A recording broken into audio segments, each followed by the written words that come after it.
Broadway Balances America, brought to you by Broadway across America, bringing the best of Broadway to a city near you. Time now for Broadway Balances America, our series that takes you behind the scenes of some of the most beloved Broadway musicals as they appear across the country and into your local theaters. Today, Love Never Dies. It never dies. And this spellbinding sequel to The Phantom of the Opera, Sir Andrew Lloyd Webber and his team have once again created a beautiful new musical that's won audiences around the globe over, and now it's coming to our shores. Take a look.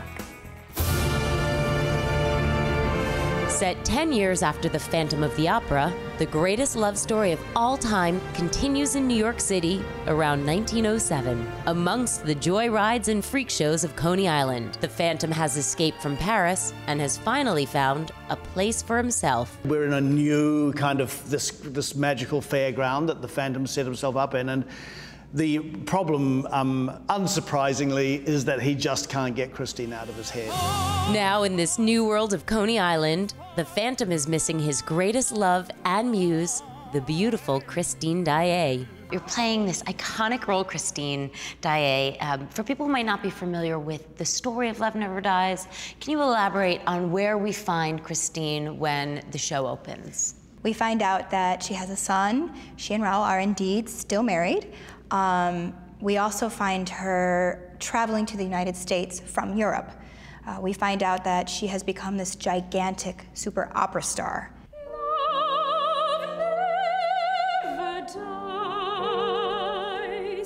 Something this very talented soprano identifies with. I'm falling in love with Christine, which is very magical as an actor, because as you begin to put on the skin of this new character, if you love her, even if you don't agree with all the decisions. Right. But I know what it's like to be torn between someone that you feel you should be with, and then someone that just brings out this primal, emotional side of you. So it was all an empty lie. Christine is now coming to America to pursue her career while balancing being a wife and mother, something many women can relate to. She is a very strong woman. She is making the money in their relationship. So right there, that's an interesting color to who she is as a person. And she's doing it all with grace and finesse. And the graceful Christine has certainly remained at the forefront of the Phantom's mind. I think he's been sort of monitoring or you know, obviously thinking about her every day for those 10 years. He's not as strong as he was. Things have changed for him too, and he has matured and grown up. He does hope that things can be different this time around. One thing that hasn't changed is the chemistry between the Phantom and Christine. It's just an immediate stage chemistry. Part of it, again, is like the openness, and he's so nice and so kind. You feel safe immediately to go somewhere with someone. You trust them. We have the opportunity to dig further. To go deeper into their lives, accommodating different things that have happened to them over that time. So from a character perspective, we really do have an opportunity for more. If you love these characters, you get to see them in a different situation and a different period of their lives.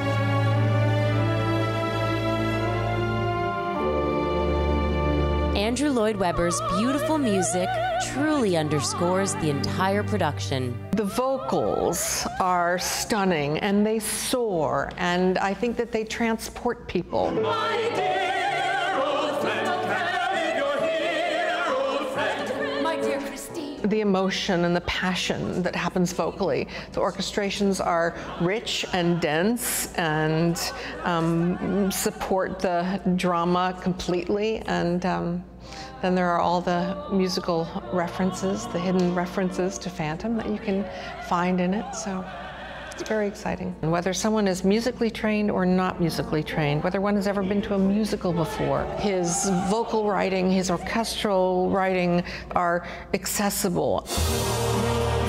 The staging, the tone, and the feel are also brought to life with the help of Simone Salt.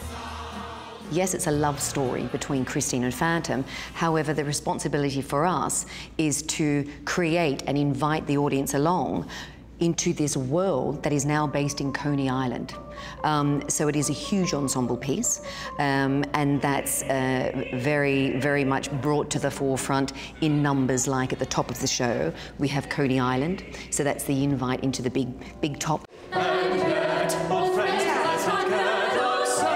And with 8 shows a week, the physical demands are high. This here, this is my voice, this is my instrument. Your body is your temple. Yeah. So you must eat very healthily. Fruits, vegetables, you know, good kinds of protein. Devil take the hindmost. You've got to keep in good shape, obviously. The better shape you are, the better equipped you are to deal with the rehearsals and then the rigorous schedule of performing every night. So you just have to be in as good a shape physically and vocally as you can. While Webber felt Phantom was somewhat of a cliffhanger, this story fully realizes the characters. The celebration of difference, you know, it really is looking at the value of an individual. A big progression on that idea is coming to terms and accepting who you are as a person. It's very honest, very courageous writing, actually, and the characters are really put to the test. So it's great to see the next phase for them in terms of how love evolves. As with any great love story, the plot does have its twists, but one thing is certain: Love Never Dies is beautiful and haunting from start to finish. It has yet to actually come to the country in which it's set, so I'm really hoping that people will embrace it, that will be another level, apart from people's love of the Phantom of the Opera and the original and the kind of natural curiosity to see what we might be conjecturing the end of the story to be. I want them to feel love. I want them to feel pain. You would know the pain I've known. Heartbreak, hope. I want them to have a human experience when they come to the show. The North American tour of Love Never Dies is coming soon to a theater near you. Check out Broadway Across America, Broadway Balances America, or of course you can always go to our website, thebalancingact.com, for all the show information, tour dates, and more.